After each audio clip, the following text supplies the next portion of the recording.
Hello, hello, hello. How is everybody doing today?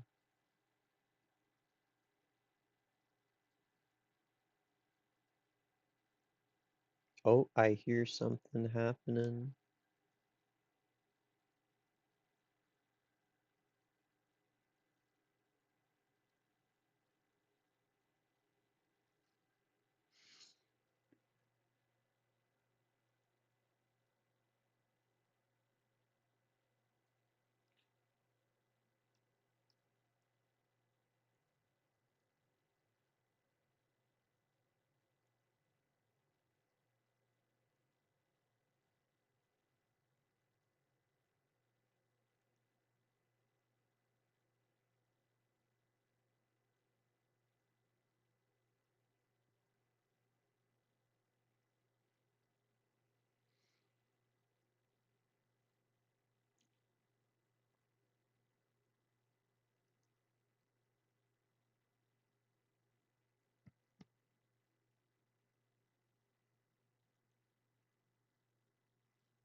I hear something happening there. I don't know if that's a car passing by in downtown Tel Aviv, or if that's, I don't know, but it's a sort of whooshing noise. I think this camera is set up on top of the building, so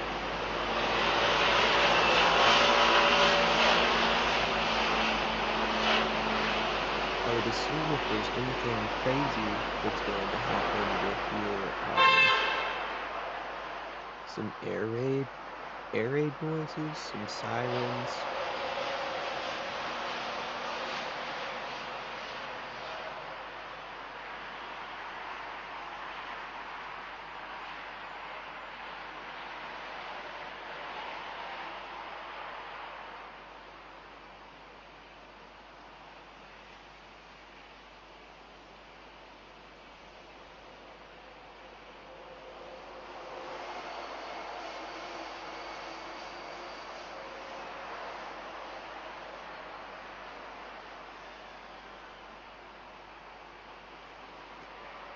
But the eternal question lingers.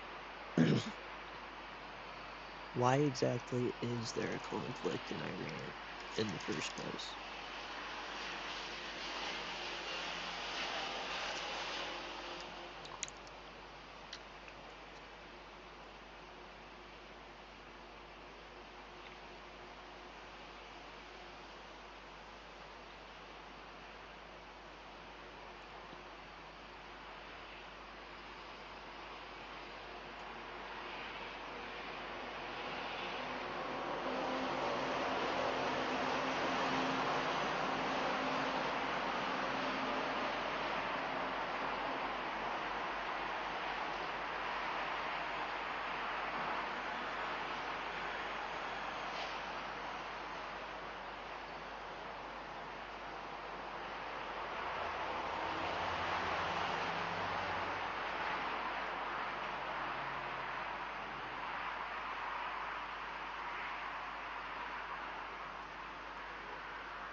Howdy. Well, we're here, we're just watching the skyline above Tel Aviv, and so far there's not a lot happening, but we're kind of waiting for this live stream to get started a little bit. So far there's only been one viewer, but eventually, well, let me just give you the sauce right now. We did this operation in Venezuela because our president thought that there was some value to getting the oil assets there. And when he brought his essentially loot to the big executive oil companies in the United States, they were like, whoa, whoa, whoa, we don't want more oil to be produced right now because that would just drive the price down. It wouldn't be profitable. The investment that it would take to upgrade all those things, it wouldn't be worth it in the long run because the price of oil is not high enough. So he thought and he thought. He thought, surely I'm the smartest man in the world and I know how to get around this. And then he came up with the idea, what if he invaded one of the major oil producing countries in the world and artificially caused the price of oil to increase? Sorry. Then naturally that would make it to where he was the big guy in the room again. It would make it to where his rich friends weren't looking at him like he was so silly. And that's what he wants at the end of the day, you know? He just wants to be looked at like he's the big boss.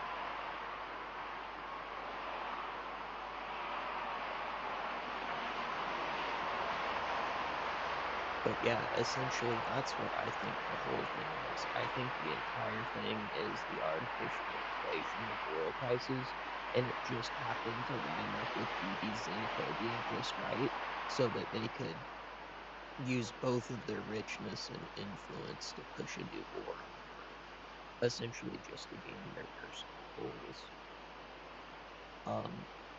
They say things like nuclear deterrence and stuff like that, but President Obama did a way better job of achieving some level of monitoring, some level of an actual realistic deal to achieve nuclear peace.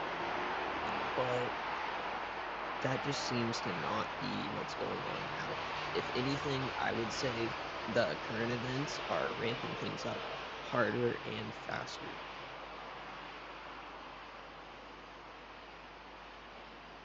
You know, you're going to see just a general increase in armament, not just nuclear armament, but armament of all types, chemical, biological, ballistic, you know, just your standard shooting big chunks of lead through the air at each other.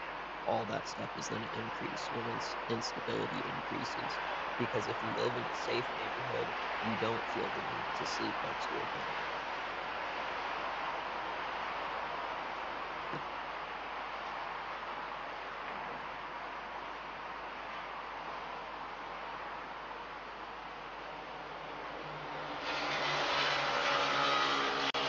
Every time I hear a speeding motorcycle, I'm like, oh shit, it's happening.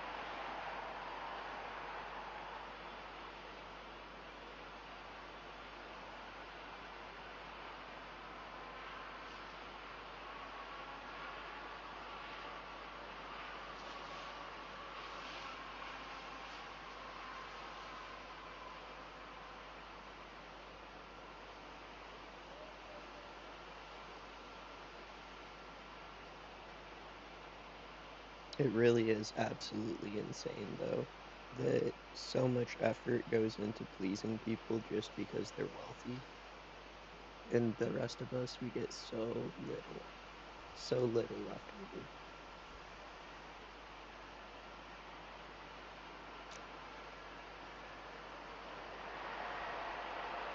I mean, ask yourself, a Shahid drone, just the really cheap ones, you know, they're one of the cheapest things being used in modern warfare. A Shahid drone costs like $20,000. I mean, what could $20,000 do for your life? $20,000 could do so much for people in a normal, peaceful time. for just average people in their lives. But, you know, you send like 70 of those drones in one attack so that like six of them can breach through. So, I mean, why is it so expensive to take military action and do all this military stuff? I mean, like, I get it, but why does it seem worthwhile to these people? Why can't we just all agree to save our money and be peaceful?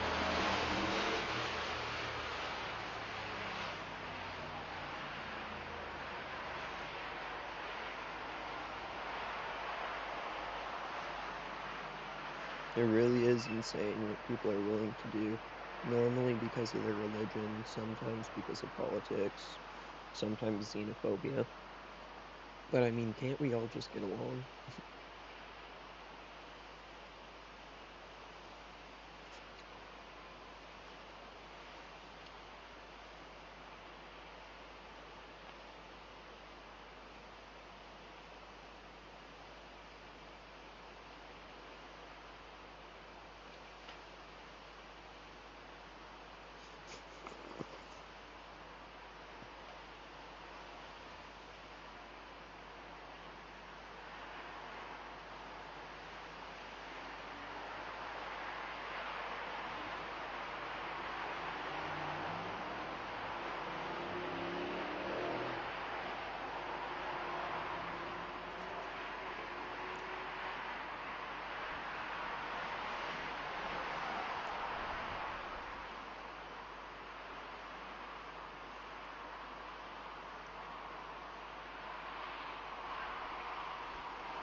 Yo, somebody say something in the chat.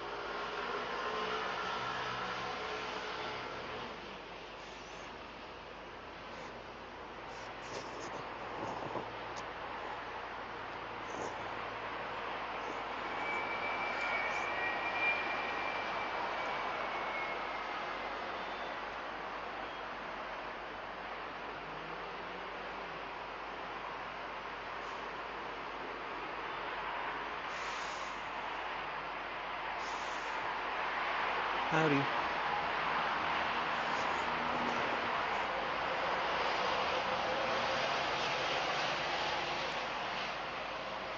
Yeah, so pretty much what I think is that we're seeing an invasion of Iran to artificially inflate oil prices so that Mr. Big Guy Orange President doesn't feel so stupid about how he spent all that money and effort and I do believe some American lives in Venezuela. And then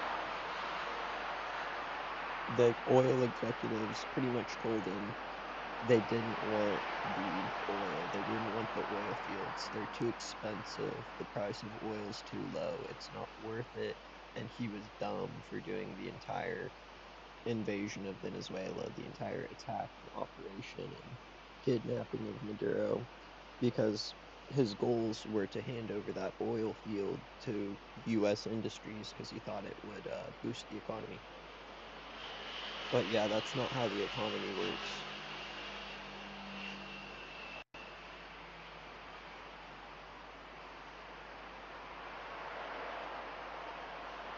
So now with some big boy math where part of a more complicated move to inflate the price of oil so that the oil fields in Venezuela become valuable, and then he becomes the big boy who brought home dinner.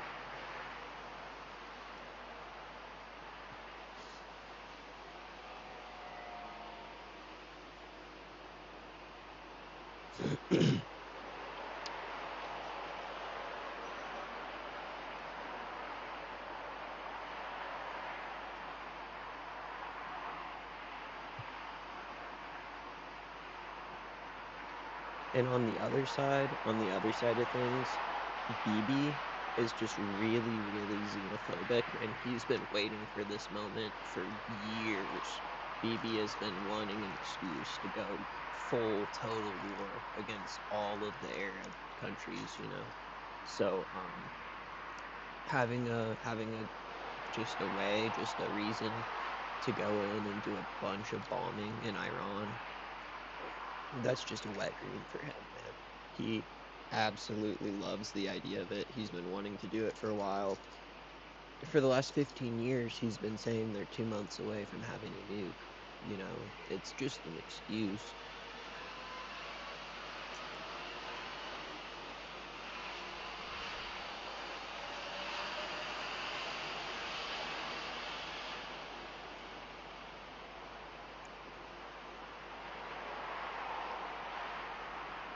Like, if there's no reason for Iran to have a nuclear program, there's no reason for Israel to have a nuclear program.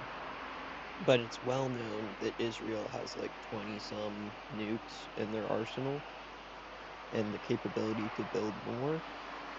So, like, I don't get why we have this I can have a cookie that you can't have a cookie mentality. Why don't we just make peaceful deals so that we take all of the horrible cookies, we put them away so nobody gets poisoned? You know? But that's not how it works. Or that's not how they're wanting it to work.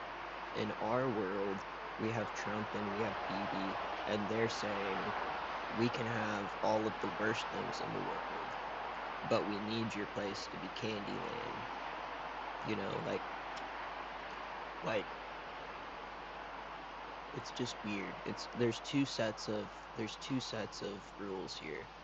One rule book is GTA, and the other rule book is Hello Kitty Island Adventure. And you know, we just kind of impose those super meager rules onto everybody, and then for ourselves, we're like, no, but I deserve the big stick. You can't have the big stick. I deserve the big stick. You know, and it doesn't make any sense. Nobody should have the big stick when we're in a movie theater. Nobody needs to be strapped. You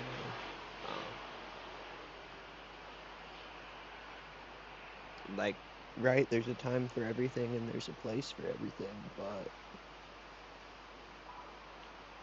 I think that time might have been in the past, or that place might be in the future when we face some sort of cataclysm that we need some enormous display of force to resist, you know? But that's not right now.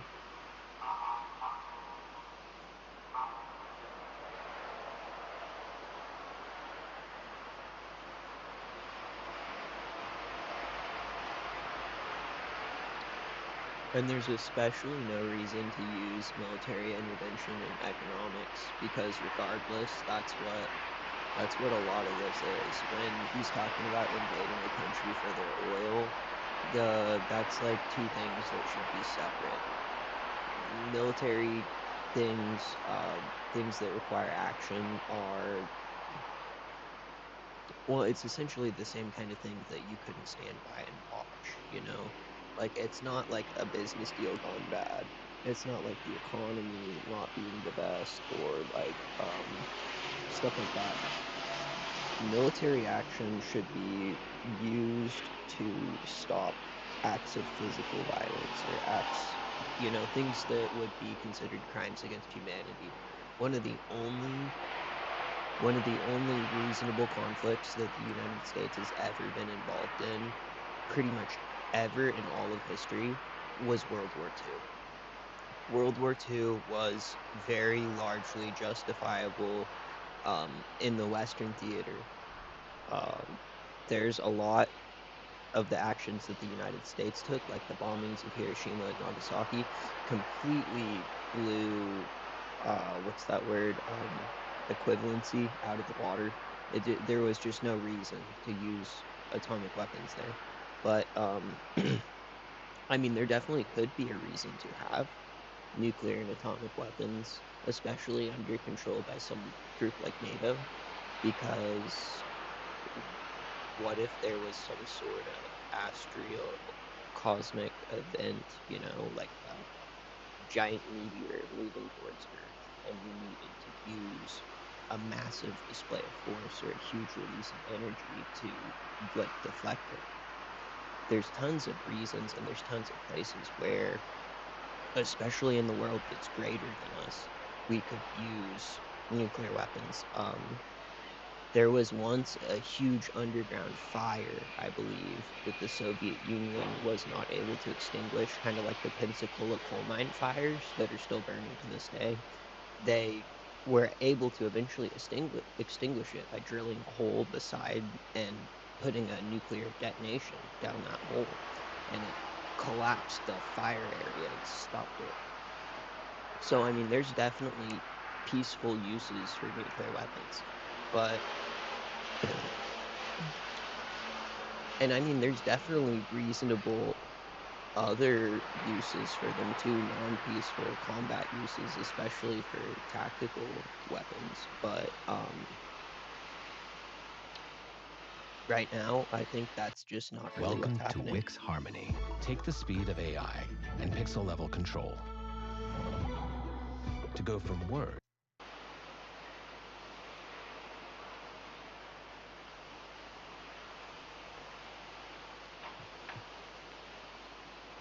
Right now, it's more of a competition. It's more of a who has the bigger stick type of thing. And that's what we really do not want it to be.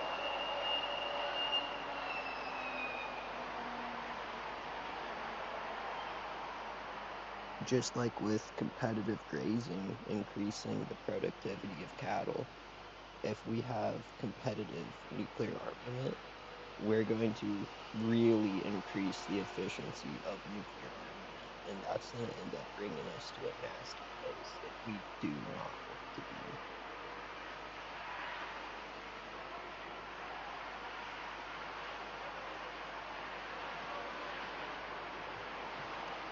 In my mind, all of this money that goes to be used on war, all of these hundreds of $1,000 missiles and giant fighter jets that bump each other and crash and kill 6 people just because of an accident, or like all this stuff, it's an enormous waste. It's an enormous waste of time, resources, effort. It's a waste of money, even though money's not real, you know? Money just exists so that the richer people who have all the money, who the money means nothing to, have some sort of non-tangible, fungible token that they can motivate you to work with. Money is a token of engineered struggle, and that's really all it is. Because people always say that in a communist society, everyone would do nothing because no one would be motivated to work. And yeah, like something like that. I don't really believe in that. As a scientist, I always want to pursue my work because when I die, I want to be able to look at my life and be like, dang, I got some stuff done.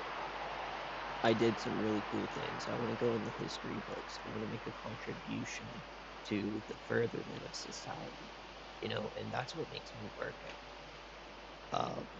Having to work for money honestly makes me work worse. It just makes it not feel good. Like, I need money also, right? I have bills and all this stuff, but there definitely is a world that could exist without uh, very much money.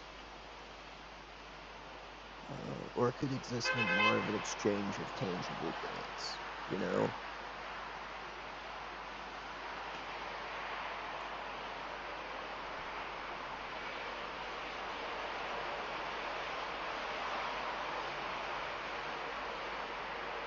Yeah, and the reason why war costs so much money is because it takes a lot of money to motivate people to make things that kill other people.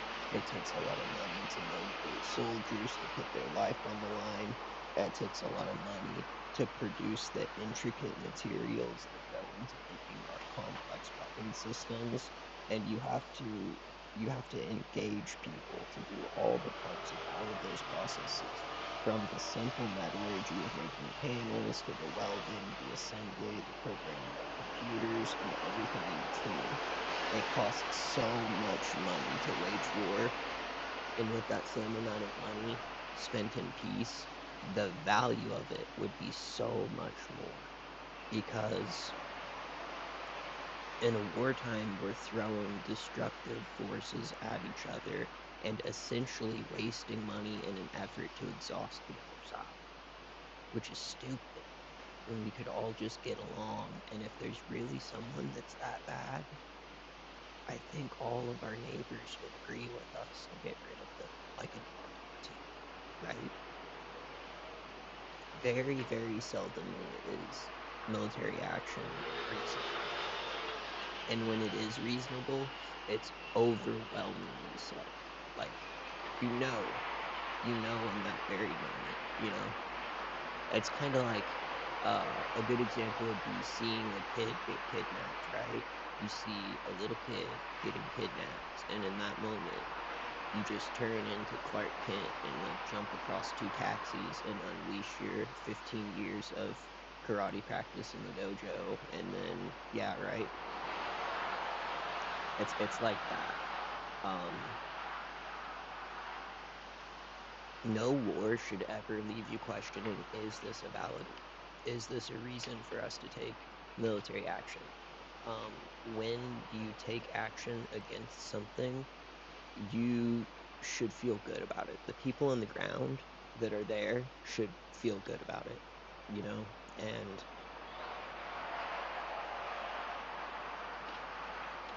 that's not what I'm seeing here today, you know? It doesn't seem like, it seems like this is a kind of conflicting and confusing military operation. And if that's the case, you probably shouldn't be involved, you know?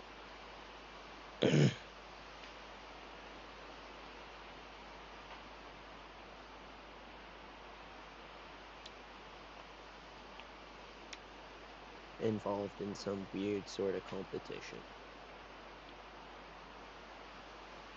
Mhm.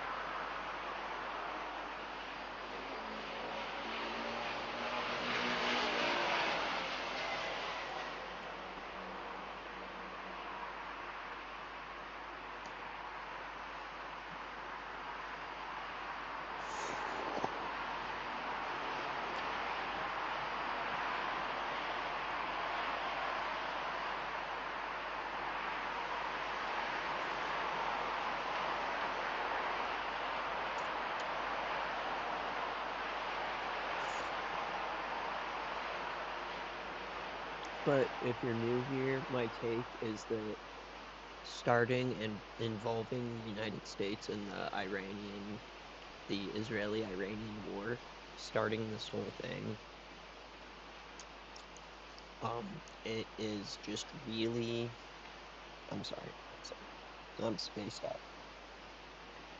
The reason that we entered this war is essentially to inflate the price of oil and make our actions in Venezuela look more worthwhile so that the president doesn't look like a buffoon. That is essentially why we are at war with Iran. Because the president doesn't care about the people of Iran. If he did, he would have intervened weeks ago when they were being slaughtered in the street. He would have done something about that to protect them and actually help, which he didn't. He completely ignored their cries for help. He only went in way later, after things already got horrible, and then calmed down again when people had already suffered thousands of casualties. He didn't step in and save those people. He stepped in afterwards, because Bebe wanted to, because Bebe is crazy, mad, xenophobic, and he just really wants to go on that rant. And I really think the reason why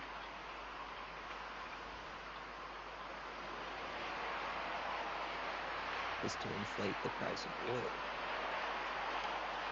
Because if you inflate the price of oil, suddenly the control that Trump took over the Venezuelan oil fields looks like more of a reasonable jar of loot.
Yeah, so this really is Israel's war. It's a war that Bibi has wanted for a really long time. It's a war that he's practically begged for. He spent 12, 15, almost 20 years saying, next month, they will have enough uranium to pose a serious threat of nuclear weapons. And every time there's been a serious investigation, that's been proven false. Now that we don't have a nuclear deal anymore, I'm sure that day is getting closer and closer and closer every single day. And you can thank Donald Trump for that, because he scrapped the nuclear deal that Obama created. And that deal really was a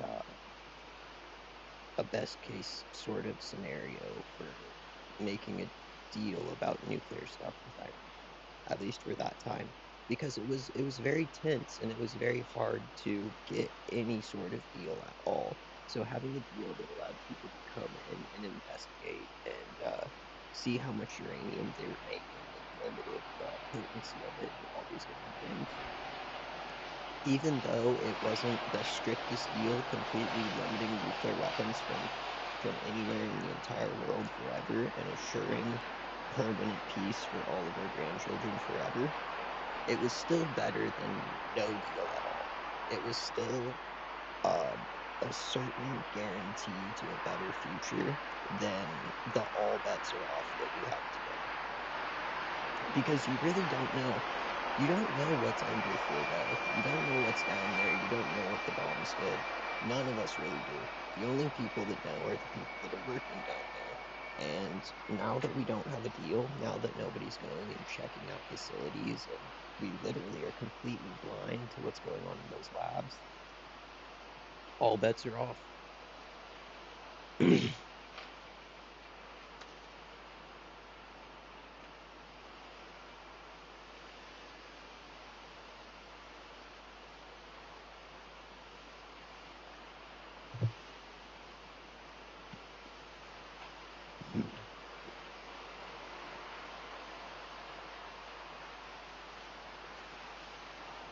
What is absolutely insane to me, like positively bonkers, is how every politician, no matter what side they're on, is always undoing the work of the past, like group of people who did work. So we're never really getting anywhere. Like he canceled that nuclear deal that Obama had made instead of working to make it better and compounding off the work of his predecessors, standing on the shoulders of giants himself. He was just like, nah, I'll do it myself. I'll do it my own way. And then he reset all of the progress that was made. That makes absolutely zero sense. If you have 4 years to get stuff done and you need to get something off the top shelf and you got a stepping stool, why would you curb stomp that stepping stool to pieces and try to rebuild it before you grab the thing you need off the high shelf? Can't you just use that stepping stool regardless of who made it? It just doesn't make any sense to me why we gotta go around destroying each other's work. It really adds to the slowness of bureaucracy. And I just can't get behind that. It's just so slow, you know?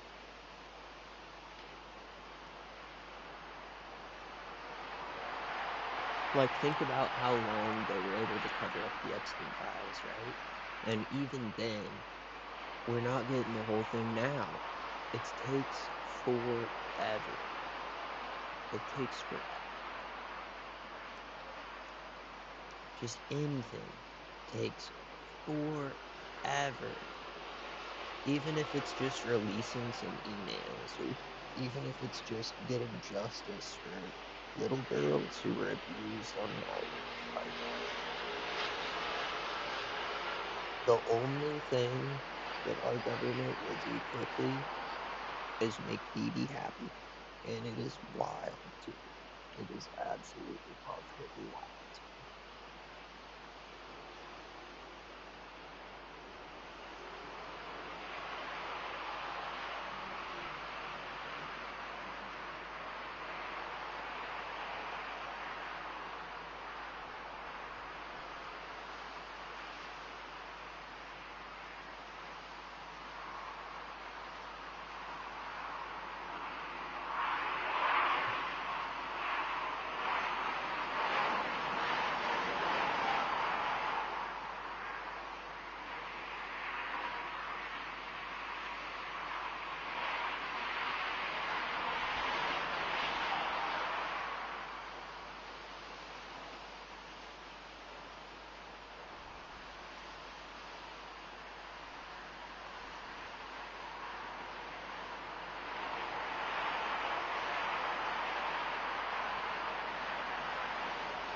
Like, how long is it going to take for marijuana to be federally legalized?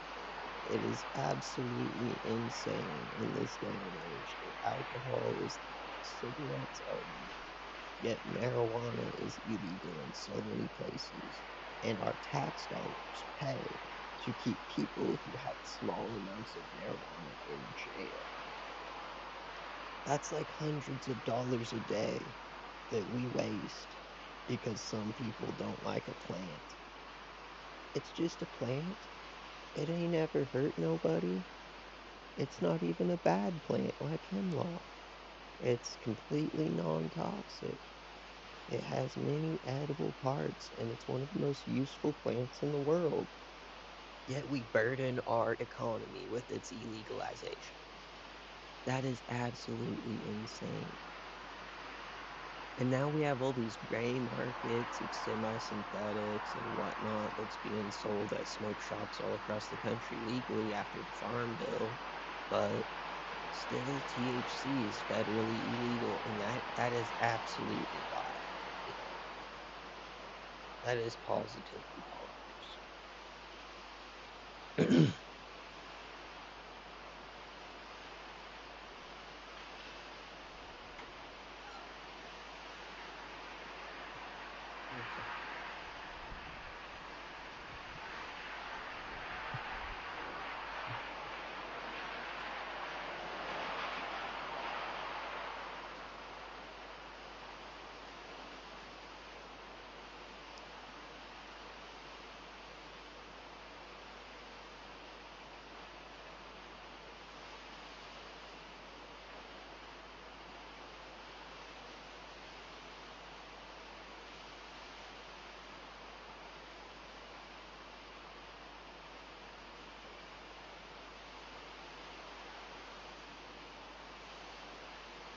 Looks like my internet died out there just for a second.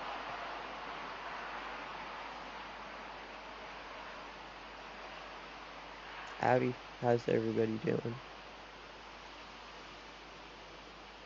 We're watching the skyline of Tel Aviv there, that's what that is. Looking for incoming missiles, drones, paragliders, flying walruses. You never know what it's gonna be next. No, but seriously, that is the Tel Aviv or Jerusalem. It's one of the cities that's been taking hits recently, and it is live right now. That's just nothing's happened so far. Things seem pretty peaceful over there, but boy, howdy, is it expensive when something does happen. And it's absolutely insane when people lose their lives over all this animosity. There's really no reason for it. It's entirely ridiculous the way these things on both sides. Both sides of this conflict are ripe and full of zealots who think so and so is promised to them what belonged to their ancestors. And they all need to come and realize that their ancestors are the same people, that we're all walking monkeys, you know. Jesus didn't say this and wasn't better than Jebby, and old Mosey wasn't better than Jesus, and if you read one of their books, you still don't have to kill somebody that read the other one. It just don't make no sense. Just, I guess it's the duality of mankind, born to make each other suffer, and striving for our own happiness.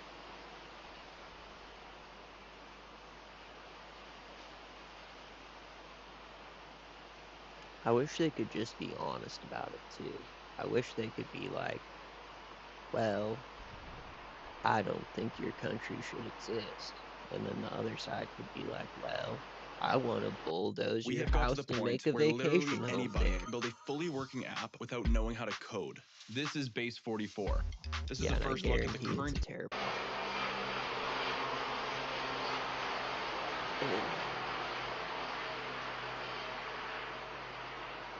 But yeah, it is just nuts that we have this. I'll reiterate again. I think the only reasonable war we have had, and sometimes you do need war, but the only reasonable war the United States has really been involved in has been World War II. It's, you know, there was no reason to fight the spread of communism. Communism isn't bad. China is a fine place today.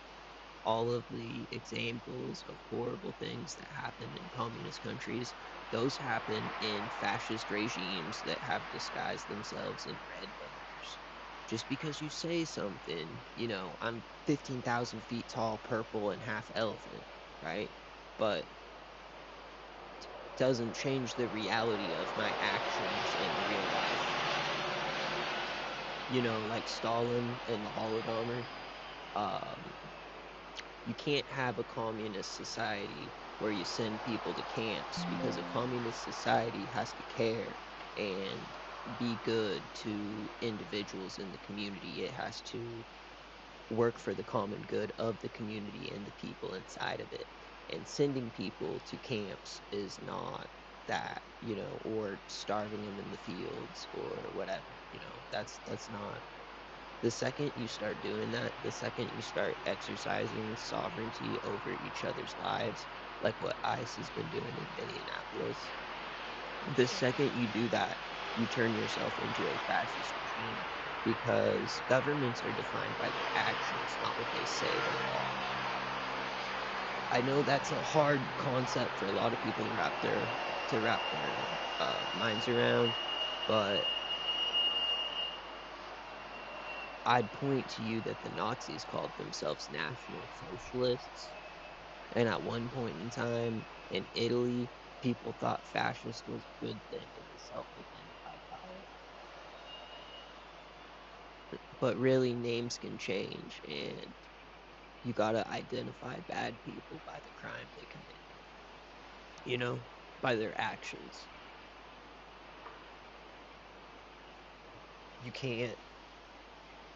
You can't identify something by self-association alone. You have to identify things by the way that they fit into society and the way they behave.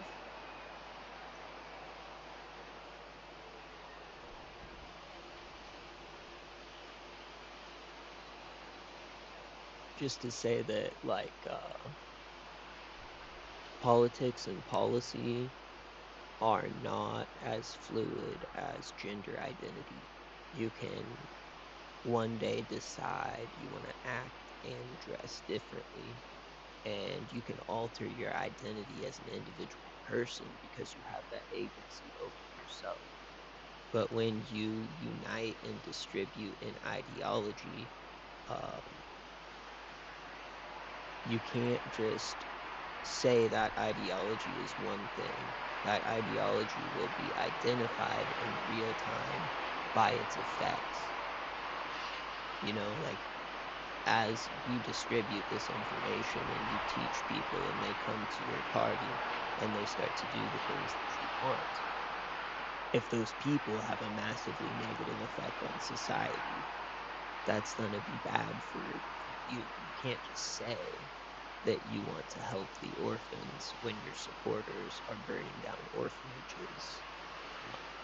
It just doesn't math. It just doesn't mesh right together. You will be identified by the realistic outcomes of your policy. That's how things work. You can't just say that these ICE officers are in your town for your safety, and that's why they're gunning down your neighbors. Because gunning down your neighbors is exactly opposite to the safety of the community. You get what I mean?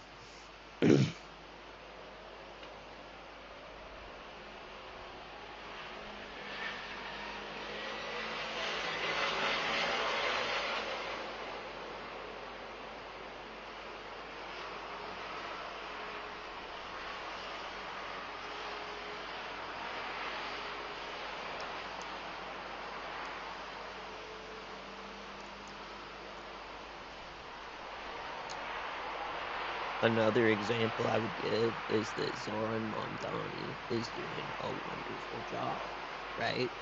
He's been doing great. He's been getting a lot of the stuff that he wants to get done. They've been being pragmatic and trying to make a lot of change in the city.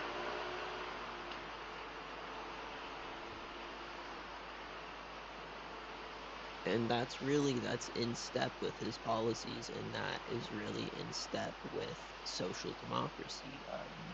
The principle that he identifies with his core ideology. So you could say, really, Zoran Mondani is a social democrat because he is bringing back this democratic reign over the benefits that his community gives to society.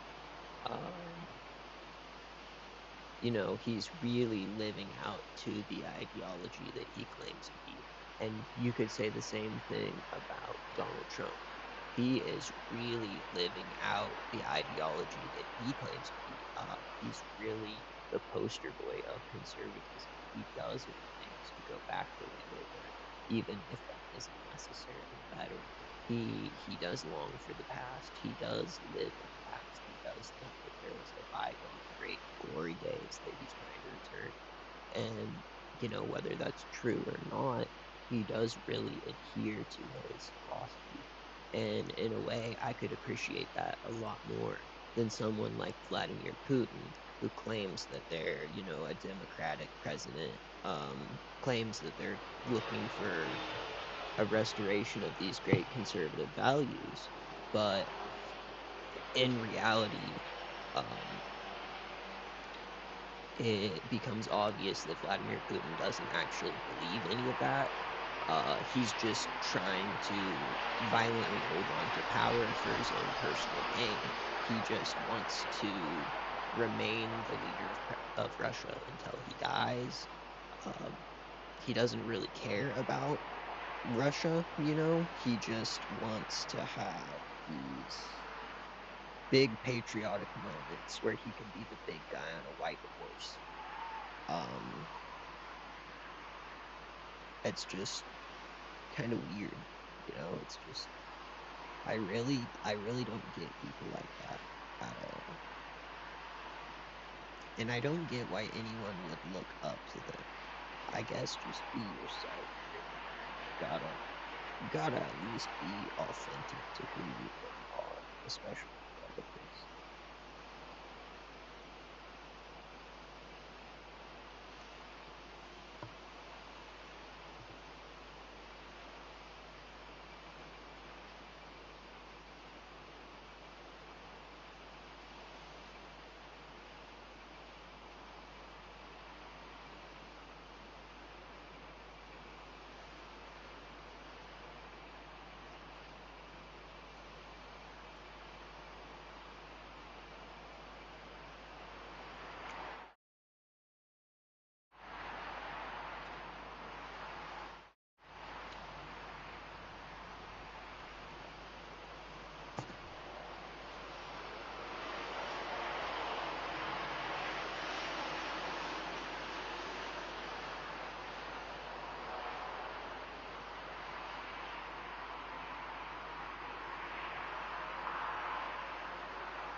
I'm surprised nothing's happened yet. I'm just sitting here the whole time like, come on, big one. Bring them away.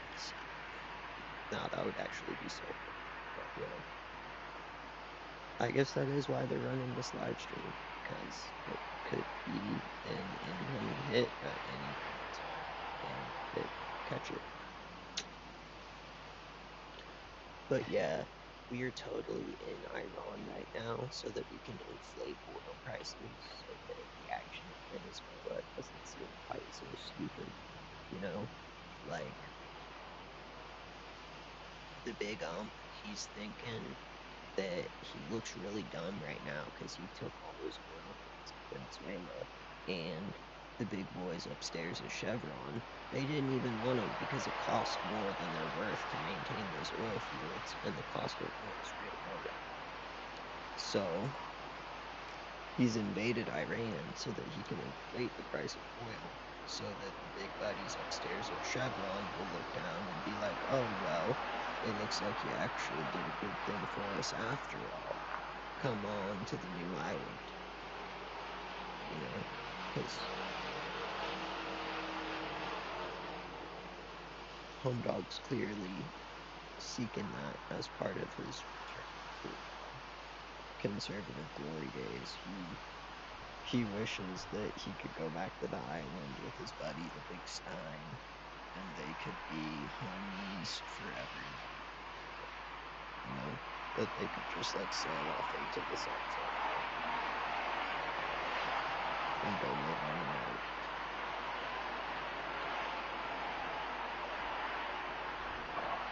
An island that Ghislaine only ever has to leave, right?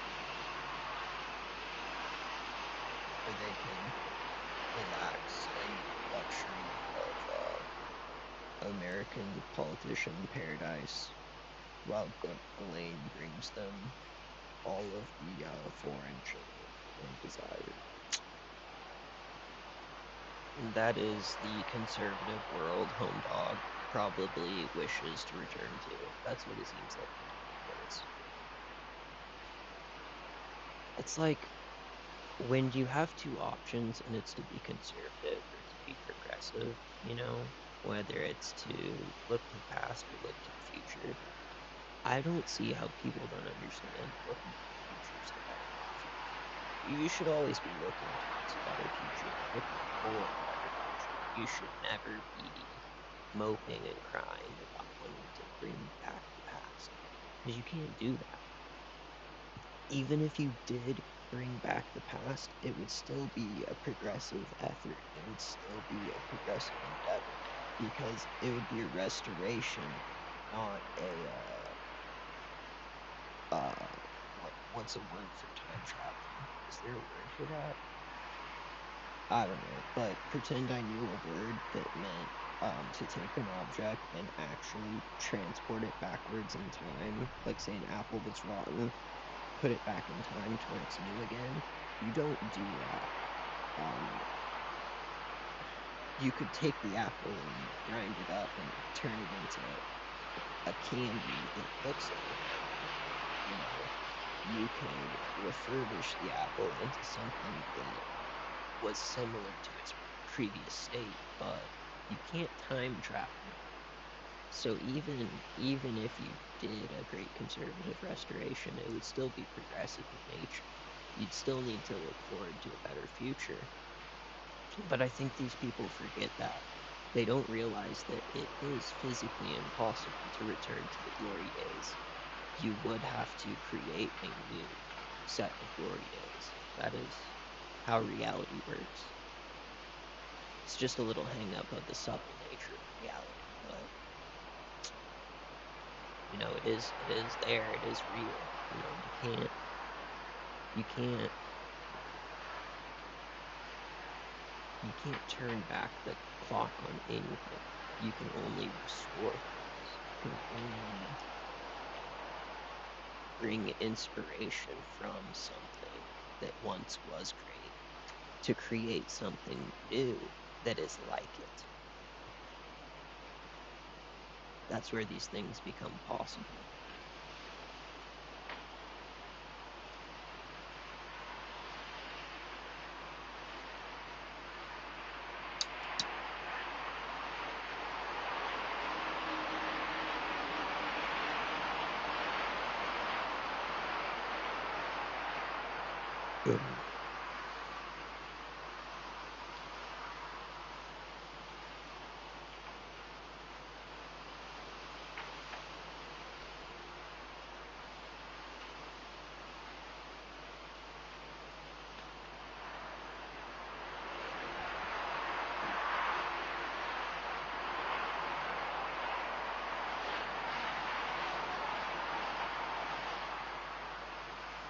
I don't understand why we would ever want to be enemies with the Chinese.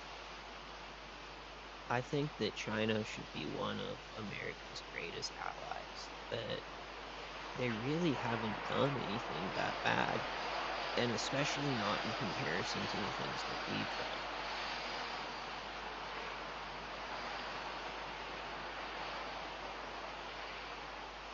And it doesn't make sense to me that all of the West is dependent and bound to a Israeli religion, a Hebrew religion. And they think of other things as being so distant and abstract and unreal and fantastic, When in reality, I think that religions like Buddhism and Taoism are far more realistic than Christianity, mainly due to their lack of baby-eating dragons and other whimsical bullshit. But their morals and philosophical principles are also just a lot better to a better society, I think, personally.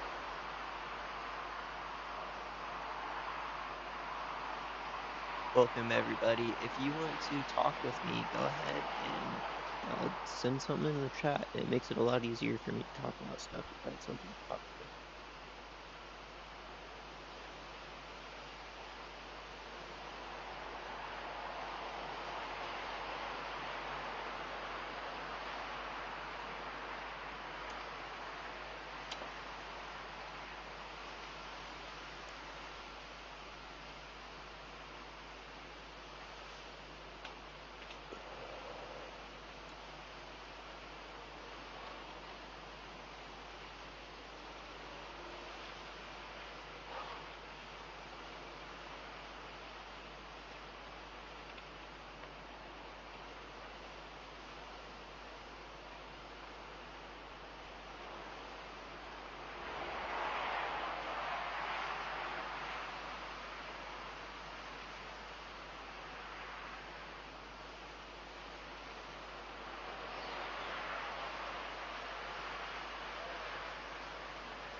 I figured out how to open up the live chat, but nobody's chatting.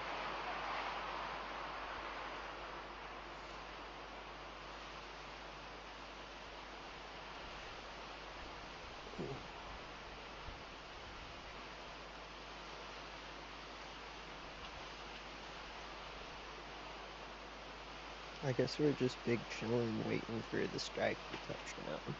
I don't know if there are gonna be more strikes, like,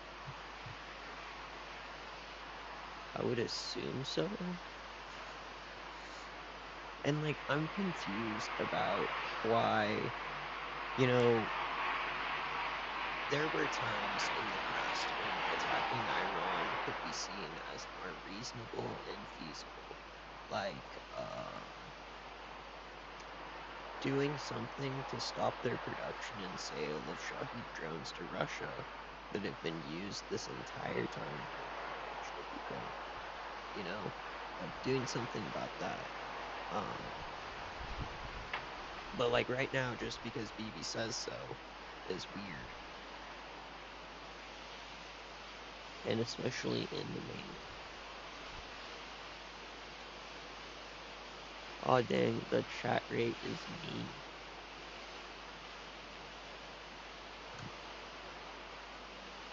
Hold on, I'm gonna chat to myself a bunch and see what happens.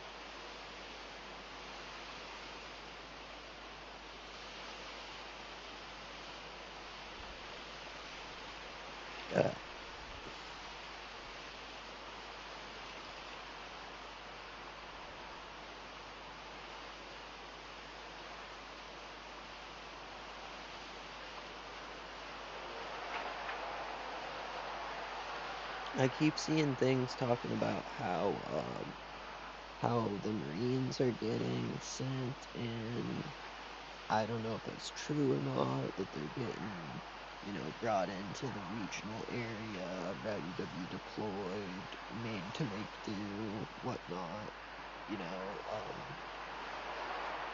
but that's just wild, right?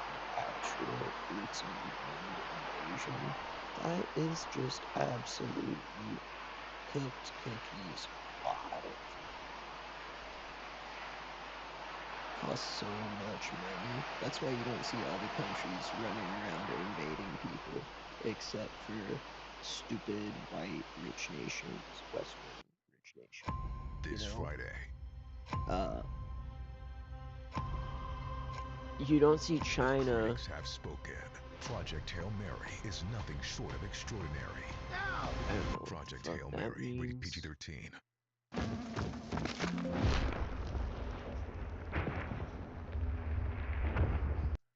But you know, it's us and Russia that go around invading other countries.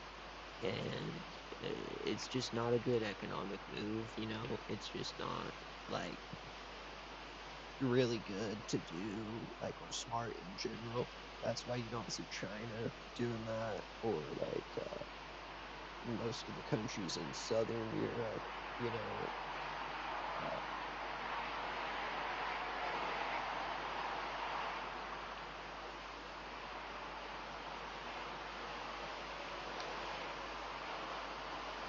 it's just kind of like, if you want to get ahead in life, ahead of your neighbor, you know, if you want to keep up with the Johnsons or whatever, you don't spend $500,000 to get a door breacher to breach the Johnsons' door and break into their house and go steal all of their $5,000 worth of stuff inside their house and then bring it home and brag about how it's a win because you got all the stuff that you wanted from them, regardless of the cost.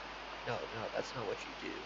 You just like go to work and do normal person stuff and just try to do better than the other person in a sort of peaceful competition, you know? Because it's just like, let alone being so wasteful and bad for like your bank account, your like finances, to spend that $500,000 on breaking into Mr. Johnson's house, and then the stuff that you get from it isn't worth nearly $500,000, but then you tell yourself that it's worth it because you won a competition. I don't know. I don't know. But there's definitely better ways to go about things than just enacting super expensive violence all the time.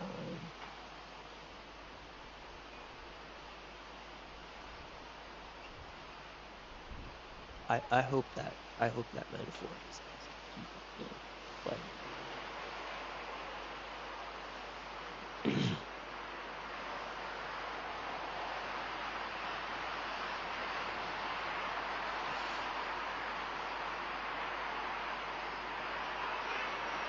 it just seems so wild to me.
It looks like nothing wild is gonna happen right at this moment.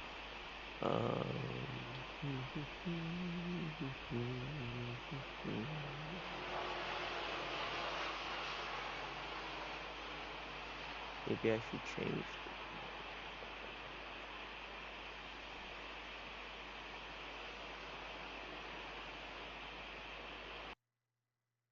Okay. General Kim, I mean, we mentioned that the president posted on social media that CENTCOM executed bombing raids on the Kharg Island. He said that he chose not to wipe out the oil infrastructure. To you, what does it signify that the U.S. is now hitting Kharg Island? Well, it means that we have raised the stakes in this war considerably. It's gone simply from a take out the military, take out the regime, but now we're trying to take out the economic lifeblood of this country potentially. I mean, it really is. He is holding Kharg Island, in my mind, hostage to ensure that Iran allows the ships through the Strait of Hormuz. But as Jeremy properly said, this could blow out of proportion because if that oil infrastructure is attacked, it is clear that Iran is going to attack the rest of the infrastructure in the Middle East. And at that point, the prices of oil will just go out of control.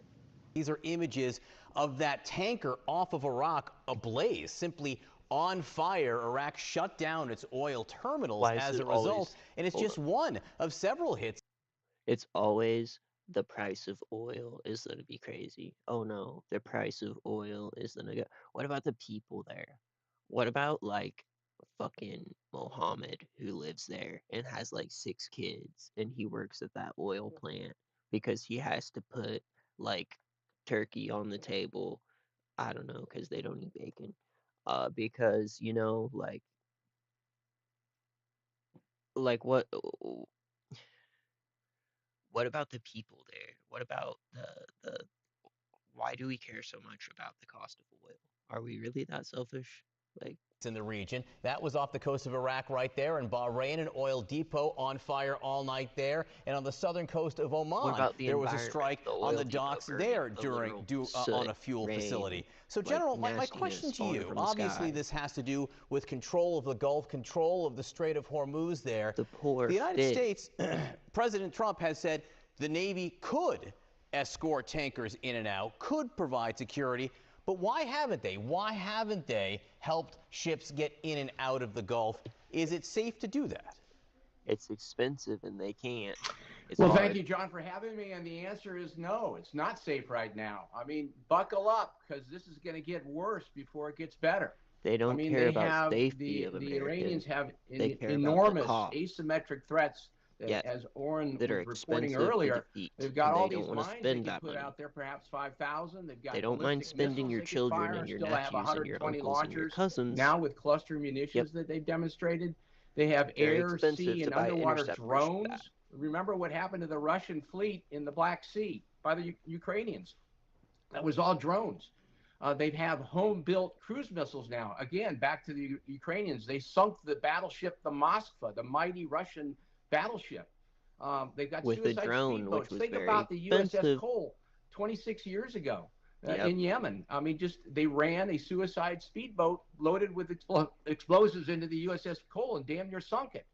There's lots of things, and that's why the insurance underwriters are very scared, and that's why it's a very dangerous mission to conduct escorts right now in the oil, in the Strait of Hormuz. And the United States needs to think about very, very hard about what they can do to degrade the asymmetric threats that exist right now on the coastline. Let's get to the question. Again, if President Trump wants to wind down this war soon, we're not 100% sure he does, are his objectives in line with Israel's objectives? Is Israel as intent on ending this soon as the United States might be? Hold on. Well, John, that's probably a very good question. No, because Israel will not want to end the war until Iran is completely gone, because the radical Zionist regime and faction of Israel, the religious zealots there, they believe that where is Israel here? Israel right here? They don't believe that this is Israel. They believe that this whole big piece here, this whole from like Algeria to like Cyprus all the way over to like Pakistan almost, I'm pretty sure. They believe that like that whole area is greater Israel, including like Saudi Arabia and like, so no. Bibi, the leader of the radical Zionist regime and the radical Zionist party in Israel, Bibi wants the war to end with him regaining another piece of greater Israel as he thinks he deserves, as per their religious zealousy. Question. I mean, there's going to be three components to ending this war. I mean, the United States, I have no doubt that one day, no matter it be an hour from now or a week from now or a month from now, President Trump will declare total and complete victory, no matter what the outcome. But the war is not going to end until the Israelis stop. And of course, the enemy has a vote, Iran. And as we've seen right now, they're doing everything they can to expand the war. Now that it looks like there are threats that are existing now from some of their proxies. Hezbollah has fired over 1,000 missiles now at Israel. The Houthis could very well get involved. They could shut down the Strait Bab al-Mandab, where 12% of the world commerce exists. The Iraqis, there's a large contingent of Iranian supporters in Iraq that could wreak havoc. They already have. They've attacked an oil refinery. And of course, there's a wild card, the Russians. The Russians are now providing intel. They're helping out with the drone warfare. They could continue to provide assistance to Iran. So this war is not getting smaller, it's getting bigger. And any talk about ending soon, I think, are premature. What do you see as the potential for this fight over Karg to be And don't be mistaken, it's not just about Israel's aspirations for the Middle East. When they bring Russia into the picture, there is an access of resistance to the United States, and they are definitely getting something out of this. They're building this sort of foothold of instability, this sort of base of instability that they can launch further action off of. And that's why Russia wants to help Iran, because Iran supplies weapons to Russia, so Russia owes them something in return. And on top of that, by building this base of instability that the United States has to spend money on, it starts to get them more stepping up onto even ground with the United States, where there's more problems bringing the United States down, and there might be slightly more benefits bringing Russia up, you know? And the same thing's true for any country that's uh, been kind of bound together by this access to resist the hostility of the United States. And some of these countries are more benevolent, like, like China. I really don't believe that China has aspirations to conquer more than what they historically have always owned. I think they really do want to make their country great. They want to be a reasonable and fair competitor in the global marketplace. I mean, in China, the common name for America is the beautiful land. They're not negative about us. They don't hate us. That's a one-sided hatred that conservatives in the United States have for China. It doesn't go both ways, as far as I've seen. Accelerator or a tipping point in this war? Well, obviously, Kharg Island's huge. It's as you've already mentioned, 90% of their oil flows through there. You shut that down, there is no capability for them to develop any more revenue, and the country starts having some real challenges internally.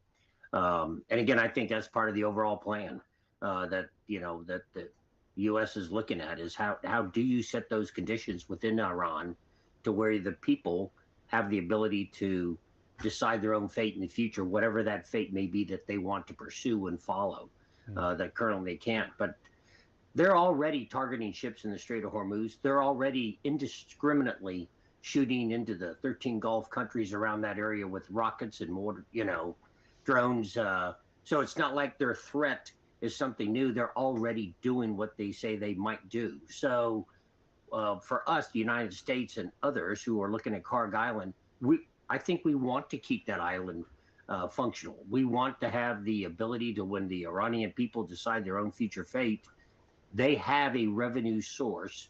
They've got that facility still available to them to generate, which we know is 90% of their oil. I mean, ultimately, in the end, we want an Iran that's fully integrated back into the world. That's, not anti-American, doesn't have to be pro-American, but not anti-American either.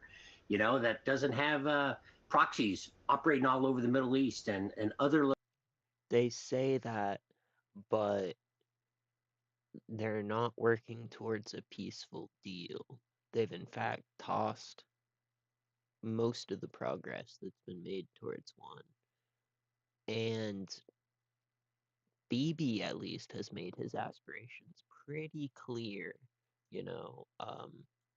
He refuses to condemn settler violence. He very much supports illegal settlers, and he has a lot of enthusiasm for expanding these wars almost infinitely.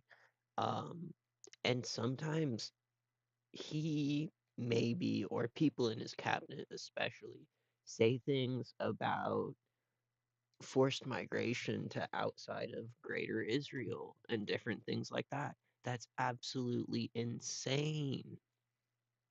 That is support for destroying all of their neighboring countries, for taking over all of their neighboring countries because they believe that this greater portion of land than what they control has been promised to them by God.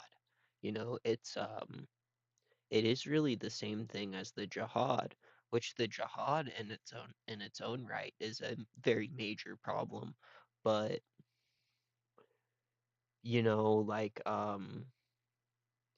we're not making it any better. Like with the arming of the Mujahideen, we've caused a lot of problems. With leaving weapons in Kabul, we have strengthened a lot of these Islamic revolutionary governments,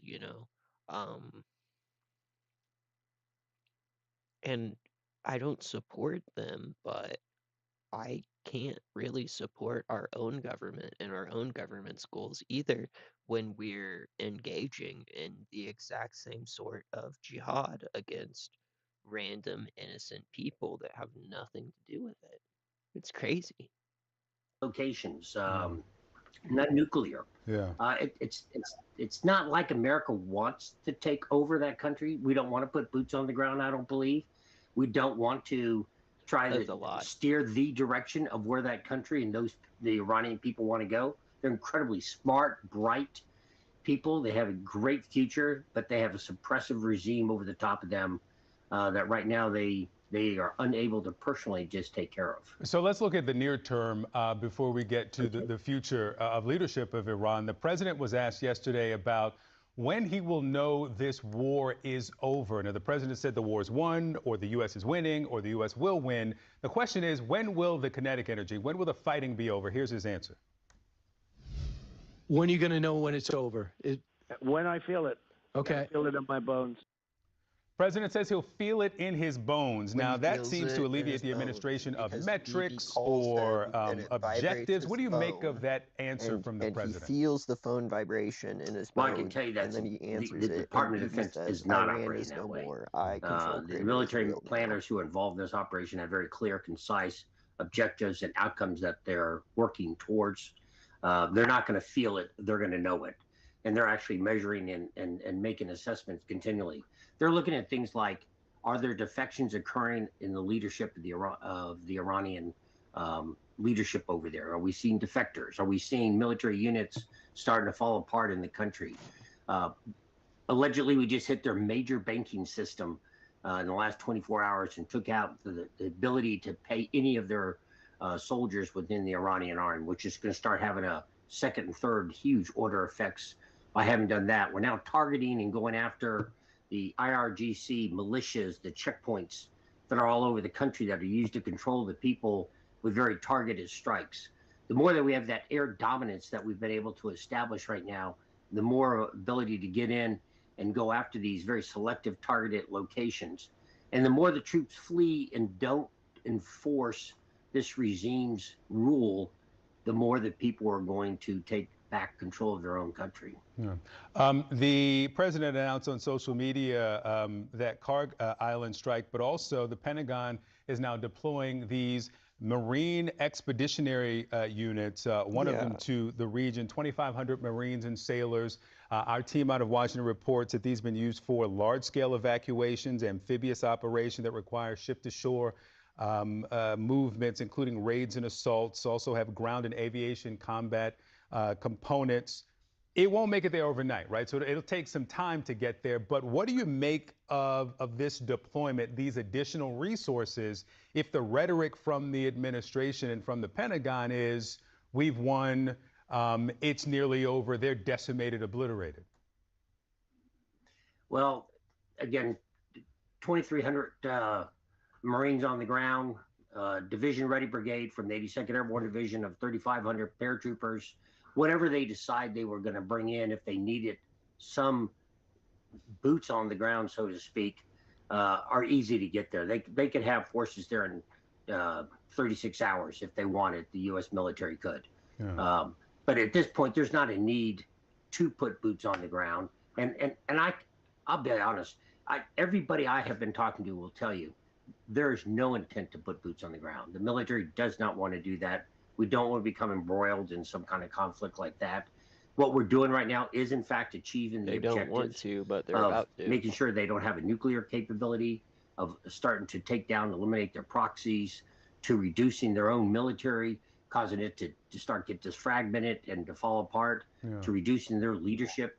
So those things are taking place without the need to put boots on the ground. Yeah, and 3/4 of Americans who've been polled recently by Quinnipiac say that they do not want or do not support ground troops in Iran. It would be highly unpopular. Lieutenant General William Caldwell, thank you so much for the analysis. Today, in a written statement attributed to Iran's new supreme leader and read on air by Iranian state TV, Mojtaba Khamenei called on neighboring countries to shut down U.S. military bases while threatening to continue targeting U.S. interests in the Middle East. Iran has dramatically stepped up attacks on shipping traffic and energy assets in the region, but despite those strikes and despite mounting pressure from the Trump administration, many Gulf nations have been reluctant to join the war. Let's get some perspective now with retired U.S. Army Major General James Spider Marks. General, thanks so much for being with us. What is your reaction first to this statement attributed to the Supreme Leader? He's trying to separate the United States with what have been legitimate partners over the course of many, many years, as you know, multiple decades. We've routinely maintained very positive relationships in the region, and those have grown over time. So what the new leader in Iran is doing, in spite of the pressure that the United States and Israel continues to provide, he can still lash out, he can provide a little bit of punishment. But for the most part, albeit the images right now of tankers that have burned and those that are burning is significant, there's limited capability that he has to reach out continually as he did over the course of a couple of days. So we're moving into a period, I think, Boris, of transition in terms of the pressure that the United States and Israel will provide, and it really is marching through a more mechanistic approach of targeting. But again, what we're seeing is Iran trying to really create some fissures in that alliance, and that's all about significant economic pressure. I mean, it's certainly contingent upon straightforward moves, but it really is going after economic nodes in addition to just oil tankers.